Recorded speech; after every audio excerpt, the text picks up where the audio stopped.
a podcast about product management, user experience design, technology, and more. This is Product by Design.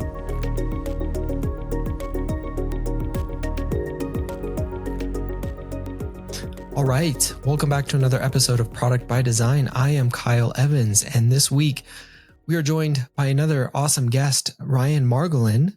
Welcome to the show, Ryan. Thanks, Kyle. Thanks for having me. Awesome. Well, we are super excited to talk with you, Ryan. Let me do a really brief intro, and then we'll let you introduce yourself a little bit more. But Ryan is an international business leader and entrepreneur who works in more than 15 different countries, and he helps create sustainable services and products in industries full of subpar and harmful goods, which a lot to unpack there. So why don't you tell us a little bit more about yourself, what you're doing, and your business? Yeah, so the business is called Professional Hair Labs. We are now a cosmetic manufacturer. We weren't always. We were very niche in the non-surgical hair replacement industry. We built a global leading brand surrounding, our cosmetic bonding adhesives and our scalp treatments, shampoos, conditioners, a ton of different ranges. But more recently, over the last couple of years, we've kind of taken the principles and methodologies that we've used to build the brand, and we want to bring that to a wider, array of or a deeper ranges in the cosmetic space. So that's where it's led us. That's part of our expansion plans.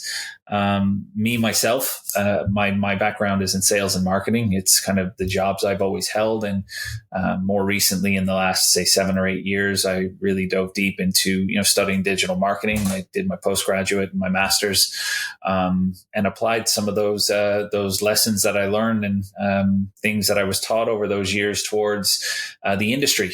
Fortunately, when I did my master's, I had an opportunity to do a thesis on whatever I chose in the digital space. And I chose to focus on our industry, which taught me a bunch of different things that I would have never have necessarily known.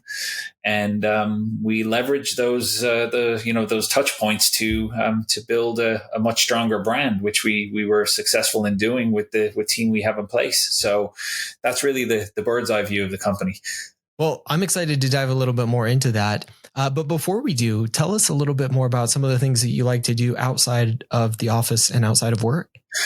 Yeah. So the last decade of my life has really been solely focused on building our business. It's myself and my 2 brothers involved in the company. It was my dad originally, but through very strong succession planning and future foundations, it's the 3 of us who are now in ownership of the company. More recently, over the last couple of years, I've had some time and space to kind of delve into things that I would have been passionate about before. Music is a big thing in my life. Sport is a big thing in my life. I love basketball. I live and breathe it. I play it every chance that I get. Music is always, I grew up in a musical environment. And really that kind of, stands tall in my own family today with my own kids. Where I didn't have the time to really focus on nurturing their ability to play music. My wife took over, and she's the reason they all play an instrument and are heavily involved in different groups. So that's really what my life looks like outside of work. I try to make it as family oriented as possible. Now, obviously, when you own your own business, sometimes it never works out all the time in that favor, but you still do need to kind of take some time that's completely non-negotiable to spend in other places. Yeah, absolutely. I couldn't agree more. And you can kind of see, really enjoy music here. For those who aren't watching but are listening, I have several guitars and other musical instruments in the background. We take a very similar approach in wanting to expose a lot of music and musical opportunity to our kids. And so just having things around and then also like dedicating the time specifically to, right now it's ukulele and piano, which are like the 2 main instruments. So good. And then hopefully moving up to some other ones. Yeah. And that's it. But I think the most important part of what you said there is the different, random instruments that lie around, even more recently, my son plays violin, and he's been picking up the guitar just because it's lying there in a case, and he's just playing away on it. And to me, that exploration of creativity is really where the magic is. Look, my opinion when it comes to music is that you can, train yourself, and you can be classically trained. You can be trained in whatever genre you want, but ultimately the natural creativity that's within you that comes out is where you form yourself as an artist. And I love that part about giving them the freedom to do that.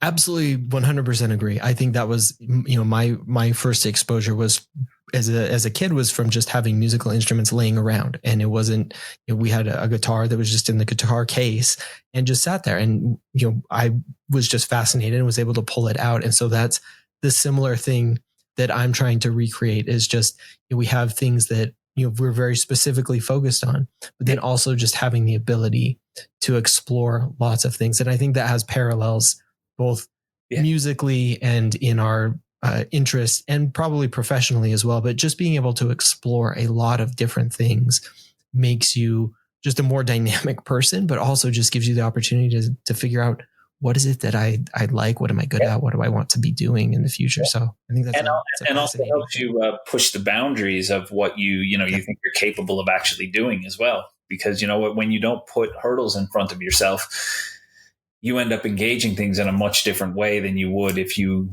just see a challenge in front of you. It's sometimes it's better off to go into something without an expectation rather than looking at it in a specific way. Well, this is great. I love this part of the conversation. But I guess kind of pulling it back into some of the business and your journey, I'm interested in what brought you to the current place. You talked about the business that you've built, the things that you're doing now. Tell us a little bit more about the journey from where you were and the things that you were doing to where you are currently and the things that you're working on. Sure. 2008 is when it kind of started. Global crash came. I was working in sales and marketing at the time in an industry that was very heavily hit, which was construction and, sanitary ware, wooden floors, all that stuff. Naturally, that was one of the first things to bottom out.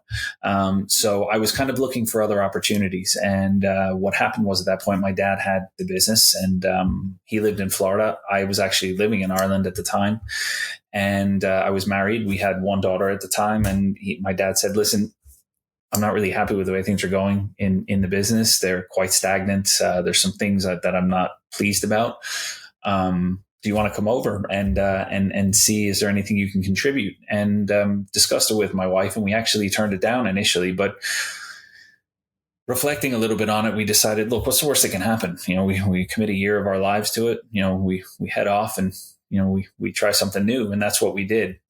So we moved to Florida. I think it was April 2009. Yeah, it was April 2009 is when we moved. And I spent the first 6 months learning about the business, the intricacies of the internal operations, but also, the customer base and the different locations across the United States.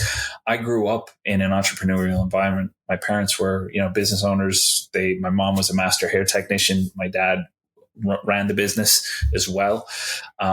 So I knew a little bit about the industry, but I didn't really understand it, so those 6 months were vitally important to me. I manually built a database of all hair replacement studios across the United States. I think it was about 5,000 of them. And we decided to strip the whole company back, branding, messaging, and speak to the same audience in a different way. So we did three really key simple things. We redesigned the website, we redesigned the product line, and we did a direct mail marketing campaign, which was a postcard front and back with a new product that we were ready to launch to market. And on the front of it was the product and the benefits, and the back of it was 2 testimonials from industry leaders. And obviously there was only 3 of us in the company at the time. And we were like, if we send all 5,000 of these out, we could be absolutely hammered with calls. So we said we'd split it up into 3 sections, and we sent them out in 3 different phases. And just like we kind of thought would happen, we started getting loads of phone calls. So 1 bottle orders to try it. It was a great product. We knew it.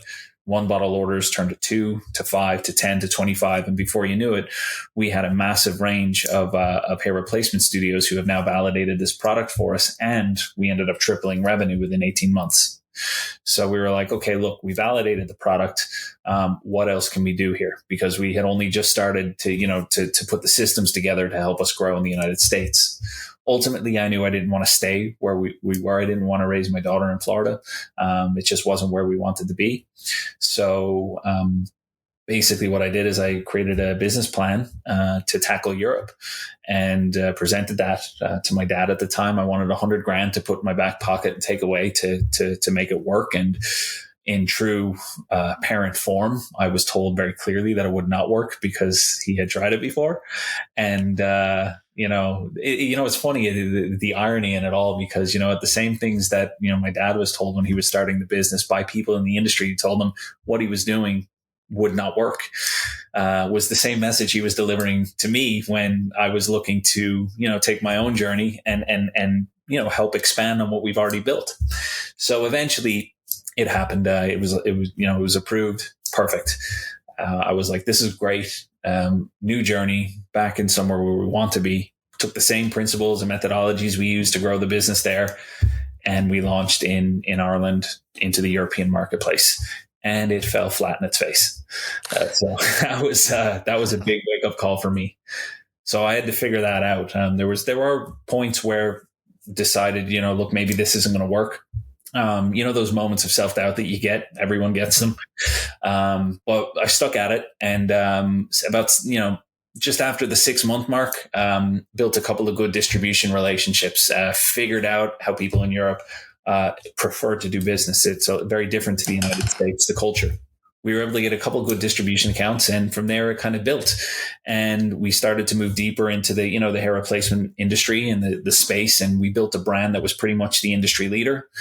And we then spotted a gap in another marketplace for individuals who wanted to wear wigs and, on a leisurely basis, they wanted to change it up every day. So we tackled that market, and that's where our big phases of growth came. It wasn't so much a niche business anymore. It was more so speaking to a much broader range of individuals.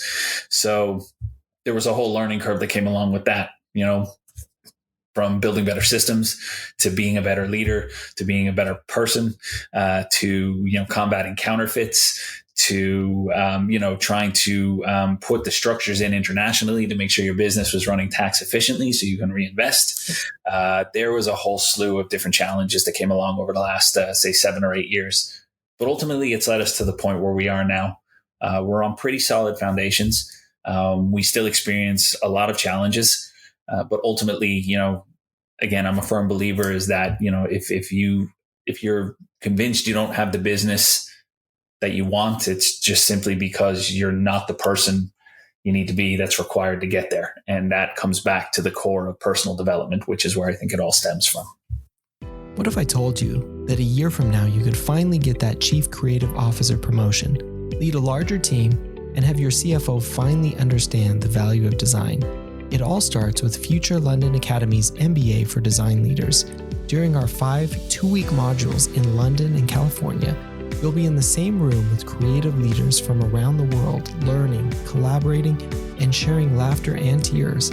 You'll go behind the scenes of the top design agencies and most inspiring companies while receiving bespoke mentorship from CEOs, CFOs, and design leaders from Dropbox, Pentagram, Wolf Olins, Zaha Hadid Architects, and many others.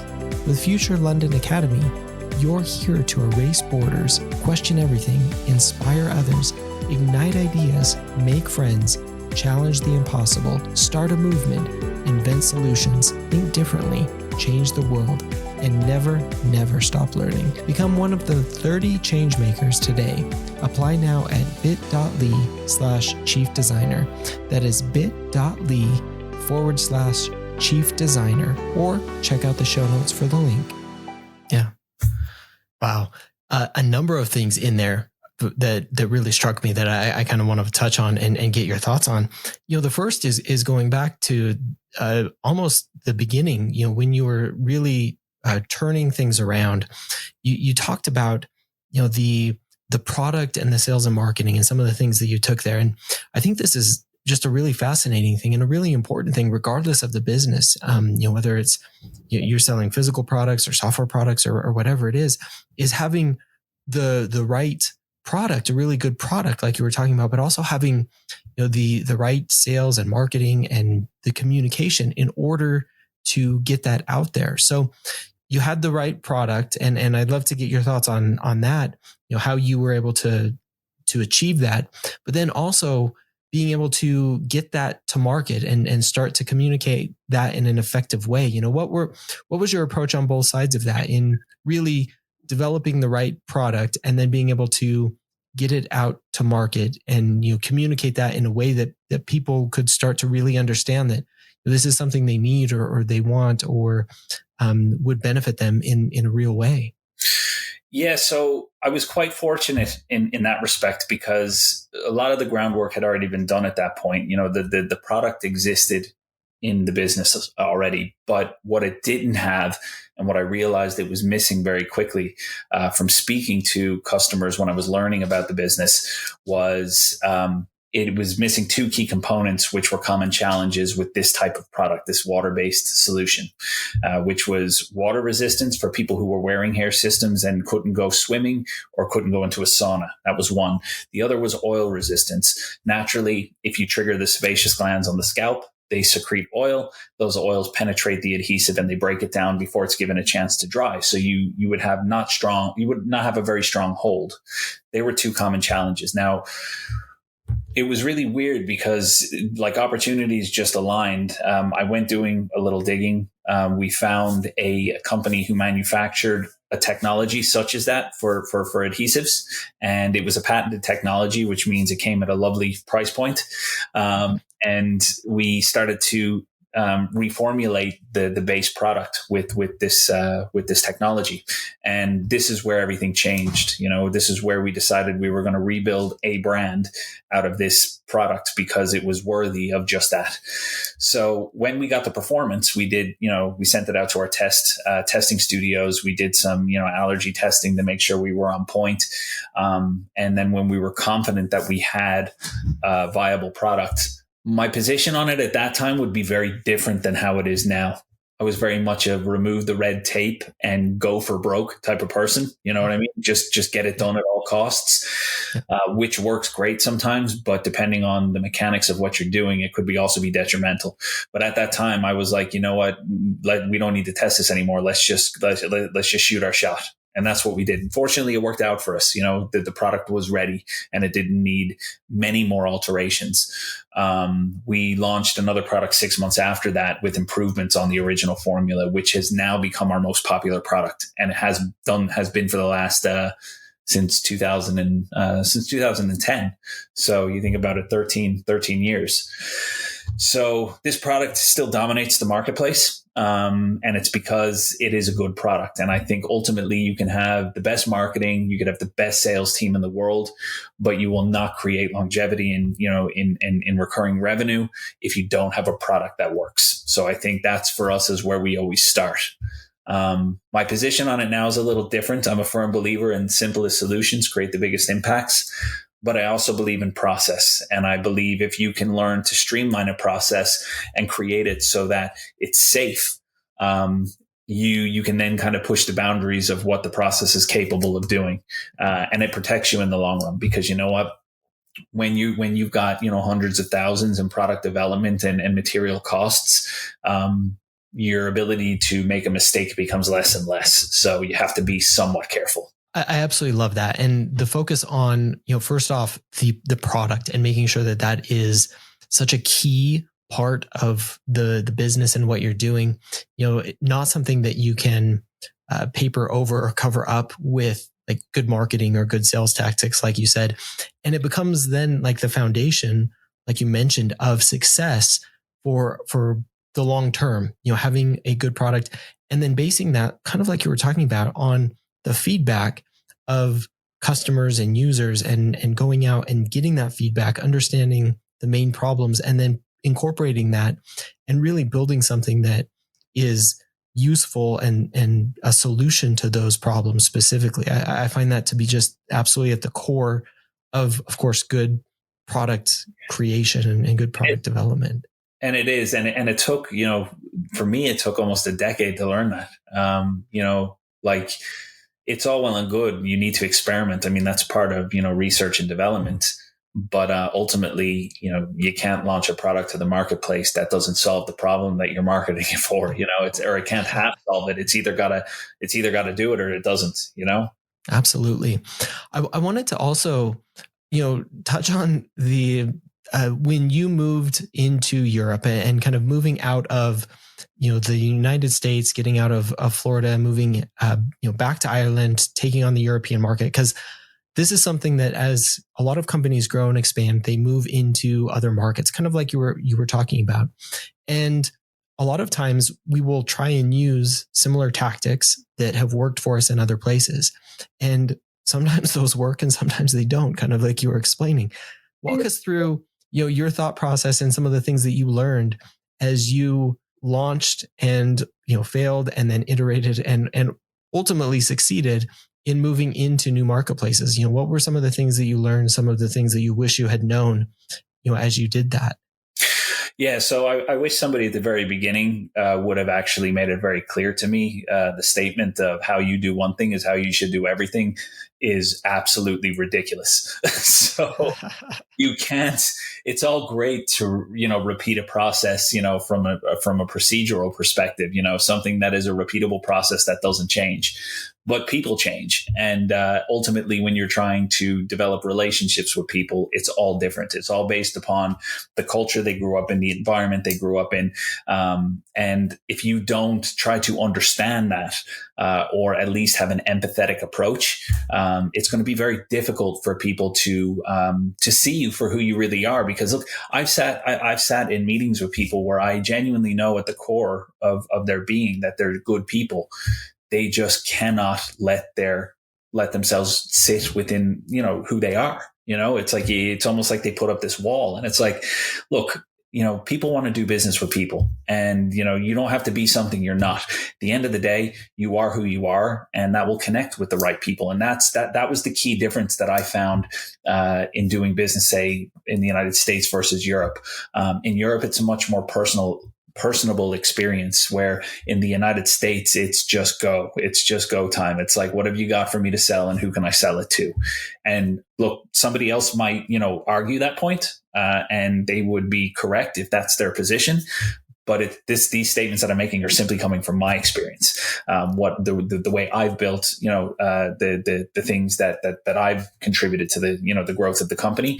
And then, you've got other aspects of, people in different positions within the company who have built other parts of the business through the way that they do things. And look, for me, I think the key part of it all is just going back to is just don't do everything the same, because it just doesn't work like that. You need to be pliable. You need to be flexible. You need to be empathetic. You need to be understanding. And most of all, you have to have an insatiable want or need to learn, because if you don't, you'll end up missing all of the lessons within every bit of it. Yeah, absolutely. I couldn't agree more with that. I think that's so important. You mentioned another thing, and I think this is such an important part as well. I've recently gotten into watches, which are, I think, an absolutely fascinating thing, the building and creation of watches, but they have a similar problem that you mentioned, which is counterfeiting. And, you think about a lot of the big brands in watchmaking, like Rolex or Omega, or even some of the bigger luxury brands like Patek Philippe, that, it can be very easy to create a convincing counterfeit of some of these and then pass them off. And you mentioned that as part of the problems that you face in creating some of these products. So, what have you experienced as far as counterfeiting goes, and what do you do to address that challenge, in your business? What I've learned is that it's going to be a part of the company and the future of the company, regardless of what we do. So there is an element of it we have to accept. There's an element we have to accept that we are going to have to fight, ongoing in different parts of the world. But there are things that we've now learned, that I've now learned, that we can do to minimize the ability for somebody to get a product in their hand and not realize that it is a counterfeit item. So what we did, the first counterfeit we saw come online was about 5 years ago. I remember seeing it, AliExpress. I was devastated. I was annoyed. I was emotional about it because it challenged the core reason that the company was even started in the first place. And what I realized then is that, if I'm going to be emotional about this, I'm just not going to cope. I'm not going to exist. So I had to learn to shut it off and separate myself from the business side to the ethical side. So that one listing turned into 10, turned into 30, turned into 300, turned into 3,000. We estimate our losses now each year at the moment where we stand is probably somewhere in the region of about $5 million a year in lost sales due to counterfeits.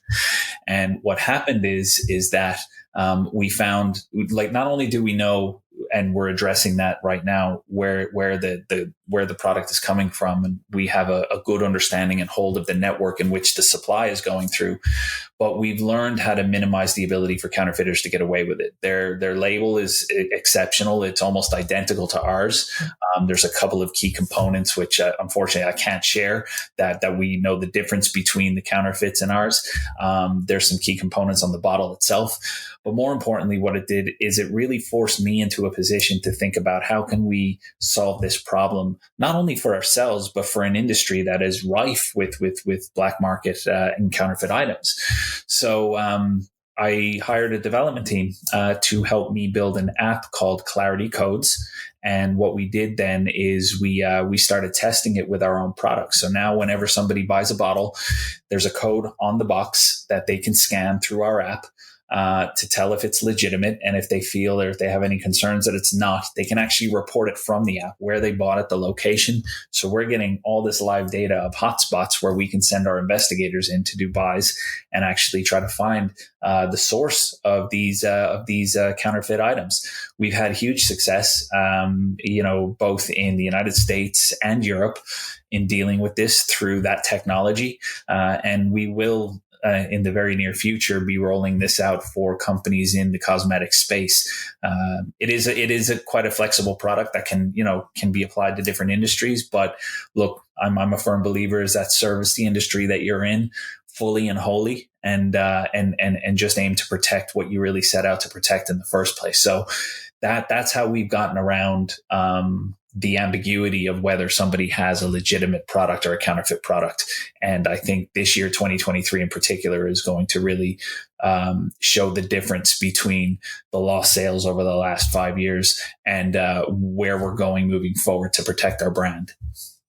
Wow. It's absolutely fascinating. One, the ability to create counterfeit goods, which has just gotten really, really good, like you mentioned, across industry, across the goods itself. But then using technology, like you mentioned, in order to help users, because ultimately, that's one of the biggest parts of this is ensuring that users are getting what they think they're getting, which is, the brand and the quality and all of the things that they expect when they're buying the specific good. So I'm fascinated too. So maybe you could speak a little bit more about what some other companies or other people in the industry are thinking about, also using this type of technology in order to help them protect both their business and their users. Like, what has been some of the feedback that you've gotten on that? So the feedback that we've gotten on it so far is quite minimal, and I'll explain why. So we've had surface level conversations with some of our private label and also our custom formula clients who were extremely interested in the process after me explaining what we've been through, over the last 5-6 years. But more importantly, we make sure that with something like this, because it is technology based, that we have tried and tested it rigorously before we even remotely let somebody else get their hands on it, because ultimately we want to make sure that it's difficult enough to try to navigate the waters of battling counterfeits. It will be 10 times more difficult if you're trying to implement a technology that only 75% works. So we haven't quite gotten to the point where we started to test it with our clients, but it is going to be a full software as a service solution for the industry when it does eventually get to that point. we finished the development of it. The functionality is all there, but we're still testing aspects of the actual daily use of the product before we're going to be comfortable enough to actually open the gates. And naturally, as part of that testing process, we look for, some of our clients and custom formula clients who have large quantities of product moving through their chains, because ultimately that's what you need to get the data. So it's going to be an interesting year. I don't know what it's going to show. I just know from our end that it's given us some really good data of where to look rather than picking a spot on the map and guessing, No, that's super fascinating. And I'd love to get your thoughts too on, both sides of this, because you're obviously doing, the physical product creation. So manufacturing physical products, and then also the technology. So software, in order to, both help and assist in the physical aspect of it as well. So what have you learned on both sides of those things, both, the physical product and the software product, that either are similar or different? What has been your experience? I think going back to what I said earlier, sometimes the red tape is an evil necessity, especially when you're dealing with implementing new pieces of technology or launching a new product to the marketplace. Because look, think of it from a product development perspective. You start from the ground. You start from an idea. What are the characteristics of the product? What problem are you looking to solve? What market are you looking to serve? That really brings the product together. And when you do eventually formulate the product, you've got to take it into stability testing, climate testing. You've got to do the allergy tests. You have to make sure all of the pieces of the puzzle fit in before you even get to the point of making a pilot batch where you can start, bottling it for testing with different people. So there is a full process that comes along with the product development before it even hits, where that meets technology. Naturally, through the development process, there is technology implemented. I mean, you have the tracking of your raw materials. You have your GMP certifications for ISO purposes. There's so many different requirements that, as a manufacturer, you are expected to abide by, which again is why we kind of decided to have our Irish location as our principal manufacturing facility, because ultimately EU regulations are a lot more stringent than US regulations. And if you abide by the EU standards, naturally, there's not many places in the world you're going to come across a problem, because there's such a high level of banned ingredients that you're not allowed to use in formulas. So, coming back to where technology meets that, the process is quite similar. You start from the idea. What are the characteristics and the functions? Then again, what language are you programming in? Right? It's not more about what ingredients you're using, but what language are you programming in?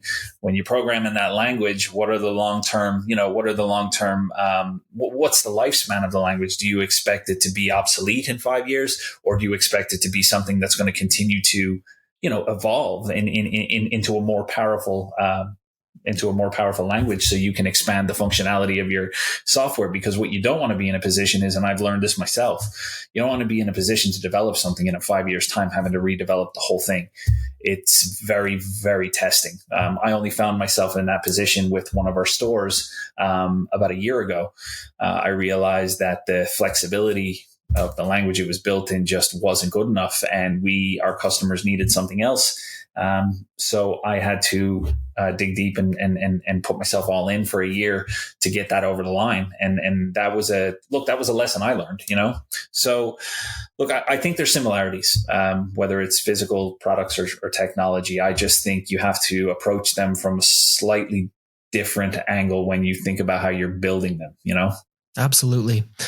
You touched on manufacturing there, and the fact that you're manufacturing your products in Ireland, and a lot of the requirements and things that go along with that. I'm interested in, this is something that you obviously are doing, is manufacturing, a lot of those products. Kind of the thought process behind them, doing the manufacturing and everything that goes into that, because obviously, there's some amount in, whether it's building software products or creating physical products, of how much you want to outsource versus how much you want to build in house. So, what was kind of the thought process with that, and and doing most of that manufacturing yourself? Well, since the inception of the company years ago, we had been always using our own formulas. They were made for us, but we weren't able to manufacture at that point. So naturally, we would contract that manufacturing out. Over the years, we experienced challenges when we started to grow. Some of the companies not being able to keep up with the quantities, or the lack of consistency in the batches, or even just a separation of even water from some of the products that we couldn't send the product out. So what was happening was a lot of that process was out of our control, and we couldn't change it. We had no eyes on the process of how the product was being made. I think ultimately at its core, that was naturally the motivator for us to take the manufacturing in-house. Now, where that became a real pain point was, well, how are we going to do this? Because it requires a ridiculous amount of investment. So we just had to make the decisions to run the company so lean for 3 years that we had two options. Sorry. We could have went to a bank. We could have, we taken a loan out. We could have sped up the process. Or we could have done it the way we did it, which was, run lean for a few years, bank as much money as we could, and then set the foundations for the next phase of growth. And that's how we did it. So we've managed to, 2023 in 2017, we were operating out of a 2,000 square foot facility in Florida, and we were operating out of a 1,000 square foot facility in Ireland. Fast forward to 2023. We now have a 20,000 square foot or 17,500 square foot facility in Florida. We are now moving into a 50,000 square foot facility in Ireland. And that's naturally from, learning how to run our company as lean as possible and to be tax efficient and reinvest back into the company for ultimately the benefit of the industry and ourselves. Because look, it gives us a purpose. It changes our purpose from where we were 10 years ago to where we are now. But it also, what I've learned is it also helps people, especially on the team, achieve a sense of something within themselves that, they didn't necessarily realize they had in them. And that's been, to me, that my mission, if anyone were to ever ask me what my change or how my mission has changed over the last decade, it would be from carrying the mission of the company, of why it started in the first place, to now being about how we can allow people to achieve what they want to achieve in their personal lives and their professional lives by mentoring them and just leading them. So that's to me, it's just been there's been so many things that have come off of the back of deciding to take the short-term pain for, the gain in the long term.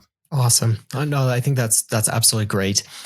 You talked about, the building of the business. And as we talk a lot about, building businesses on this podcast specifically, it comes down to the team being so important and the people inside it.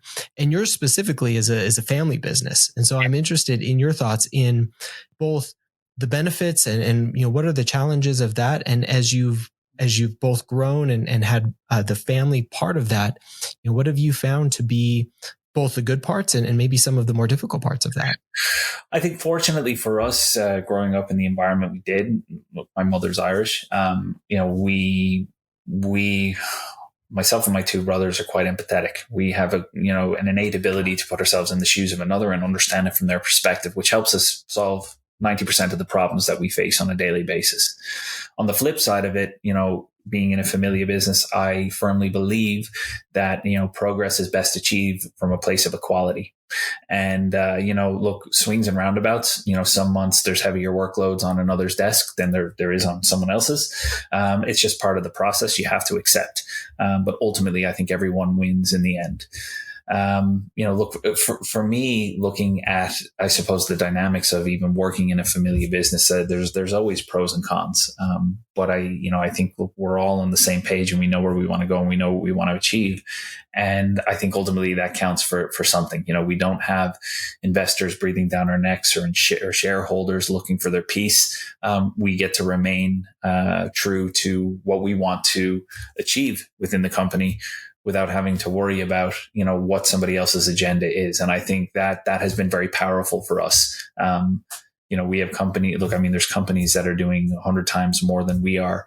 But again, they have a whole other set of challenges that we will never have, As you look at, both the industry, the company that you're in, and the market in general, what do you see as maybe some of the exciting things coming up, and things that you're really looking forward to, both for your business and maybe other trends more broadly speaking? Yeah, for us, I mean, it's really exciting to see, the different phase we're moving into now, with such a heavy investment into the expansion of our operating area. We also have a bunch of new machines coming in over the next couple of months that are going to expand our ability to manufacture products we've never been able to manufacture before. I mean, we have chemists down in our lab just below where I am now, who, are working on product development every single day. A couple of years time, we'll have 300 plus products off the shelf ready to go. So that's the exciting part of the journey for us, to watch that part of it play out. And then look, I mean, in terms of, I suppose, in terms of the personal side of things, I mean, naturally, what do we all want to, to start a business for? It's really to have the freedom, isn't it? I mean, that's really where everything starts. It's to have the freedom and flexibility. And with that comes a lot of responsibility that you don't initially see, or you don't initially realize that you have to take on in order to have some of that, because you'll never have it the way you want it. It's just you'll have some of that. It's you'll never get it all. I think for me, the vision for the company and the journey on a professional and personal side both ends with having the opportunity for not only ourselves, but for the people on the team to achieve everything that they want. And, from a familiar perspective, having the opportunities, even for our own children that maybe we didn't have growing up, I think it's funny, because, you look back on the things from a familiar perspective of all the things over your childhood that went wrong, or, that wasn't right. But your kids are going to do the exact same thing to you, and that's part of evolution, isn't it? And, yeah. And this is what I love about it is, you'll never get it all right. But at the end of the day, that's what life is. I mean, whether it's personal or whether it's business, it's all about the experiences in between. Life isn't about being happy. It's like happiness is just one part of the equation. Life is really about the experiences and the journey. Absolutely, it is. Love that.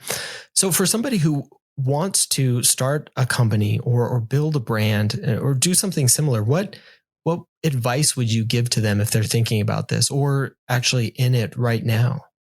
Okay. Yeah. So for me, the me now answering this question for myself 10 years ago, the first thing I would be like, okay, if you've got a physical product or a service that you feel is going to be something you can market globally, look after your IP first and foremost. Trademark it in 3 places: Europe, USA, and China. You'll set yourself quite solidly at that point, and you'll save yourself a lot of money ultimately in the long run, because naturally, even if you have a physical product, the first place it's going to be counterfeited is likely coming out of China. So get your rights together there. That would be my first piece of advice. Second piece of advice, whether you're in the starting phases of growing your business, or even whether you're into your journey, it's always quite important to focus on personal development. Take a look at yourself in the mirror. I think that's where it all starts. My own father-in-law said it to me, over 10 years ago. He said something to me. It was, look, Ryan, you can be dishonest, with everyone around you. You can cheat and manipulate, whatever you want to do. But at the end of the day, you can't cheat the reflection staring back at you in the mirror. So I think it's always good to always just look at yourself and say, look, what are the parts of myself that I have to address in order to be a better person and move forward? Personal development is at the core of all of that. And then, the other side of thing is that, look, when you're growing your business, you're going to have a lot of lonely nights. It's just part of the process. There's not going to be anyone there to tell you great job or, well done. You have to kind of learn to be your own inspiration when shit gets tough, and it's going to get very tough at times. And, if you can learn to just get done what you need done without the need to be motivated by someone else, I think you're pretty well along the way. So yeah, those would be the key pieces of information I'd give to somebody starting a business. Look, I mean, there's so many other things you could talk about, some of which we've covered, but ultimately, that there's so many variables that make up, the kind of blueprint for success, because it just looks different for everyone. I think that's great. Well, this has been a really, really great conversation, and I've thoroughly enjoyed it, Ryan. Where can people find out more about you, about the business, about the things that you're working on? My main hangout's LinkedIn. So you search me on LinkedIn, you'll find me really easily. From a company perspective, we're on all major social media channels, Facebook, Instagram, TikTok. Or there are our website, prohairlabs.com. For me, if it's a product that you're looking for, a cosmetic product, it's great to, just to get in touch with us, because even if you don't do business with us, you'll come out from the conversation with a different set of knowledge than you entered it with, for sure. From a personal perspective, I'm always open to answering questions on LinkedIn. I do get messages sometimes, and you're always happy to lend a piece of advice somewhere where somebody may be struggling or where somebody just might not know. Absolutely. Well, that's great. We'll put all those links in the show notes. Cool. And I do have, a couple of wrap up questions as well before we finish up. And we usually ask everybody just a couple of things, but have you read or watched anything recently that you have found particularly interesting or would like to share?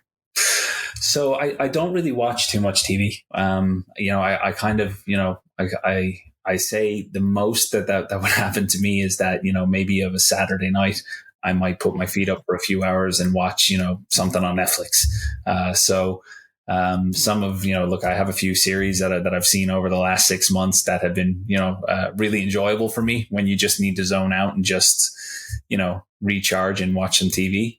But yeah, that's really it. I find myself in a position at the moment where I haven't the time to read as much as I used to, which is something I really need to focus on going back to. But look, that's part of the journey as well as being a business owner. I think, you have all these plans and these things you want to do to, make sure you're improving day by day. But when you're growing a company as well, sometimes you just don't have that time depending on what's going on. You have to prioritize, and that's really it. Yeah, no, that's absolutely true. Some things have to give in order for other things to take precedent. So completely understand that. And I guess the final question then is, are there any products that you've used and enjoyed or not enjoyed recently, whether that's a physical product or a technology product that come to mind? That is a good question. Actually, you know what? I've been using the same pieces of technology for so many years now, like whether it's project management through Asana or Salesforce through, lead gen purposes. So there hasn't really been anything that has really stuck out to me. I tell you what I did have a bit of fun with, though. I downloaded an app on my phone of a version of Chat GPT, and just even the sheer it's mind altering stuff. It's to think that technology has advanced to that level, which is probably only the surface of what is truly actually going on. That to me was the piece of technology that I've used over the last, say, couple of months that has really just made me be like, you know what, I'm not even ready to look at this yet. This is a whole other something that just is going to require, so much brain space. I mean, to think about its applications and how, even typing in some stuff about our own brand, and it's like, it's giving you full product descriptions on what the product does. And you're just like, how is that even possible? You know what I mean? To think about like you just typing something so generic, like a sentence, and getting full blown, whether it's blog articles or whether it's product descriptions or whether it's headlines, you're just like, this is just, I need to dedicate, 4 or 5 weeks just to using this completely before I can even get my head around it. So that's a piece of technology that I would say has really impressed me. Yeah, absolutely. No, that's definitely been one that I have been using fairly frequently to both experiment with and to just get information. Well, to get information from, put prompts in and then have been doing just a lot of editing of things, of sites and different just text and things and getting just feedback from. So it's been a fascinating thing to just experiment with. I think it's definitely probably the start of something that's going to be really changing over the next Absolutely. And you see technology that comes out, right? And you start to use it. And then you realize after about 5 months, it falls off a cliff. No one's talking about it anymore. There's no hype. There's no buzz. But I genuinely think that this technology is something that has the potential to change everything. So it'll be really interesting to see how they use those applications in different industries. Yeah. I feel like it's going to start to be incorporated into just about everything as we move forward in some way or another. It's just varying in degree depending on what you do. Yeah. Well, I think its limitations are only going to be the limitations on the technology are only going to be provided by the people using it. It's like if you got somebody in a position who really truly sees it for what it is. I think the application methods are endless for it. I look at it now and I'm like, I can't even remotely comprehend what is coming back at me. So I'm not even going to try for right now. I'm just going to let that be where it is until a later date. So I think it's going to be phenomenal. Yeah. Yep. Absolutely. All right. Well, Ryan, this has been, again, a great conversation. We will put all of the links to connect with you to find out more about your business and the things you're working on in the show notes. So definitely check those out. And it has been, again, a great conversation. So appreciate it. Thanks, Kyle. I appreciate you having me. And it was really enjoyable. And have a good day. All right. And thank you, everybody, for listening. Thanks again for listening. If you like the show, be sure to follow or subscribe on your favorite podcast app. You can follow the show on Twitter at prod_by_design. That's prod_by_design. You can follow me at Kyle Larry Evans on Twitter as well. If you want more product conversation, check out my newsletter, Product Thinking, at productthinking.cc. You can follow me on Medium at Kyle Larry Evans as well, or check out my Medium publication, Product by Design. Thanks again.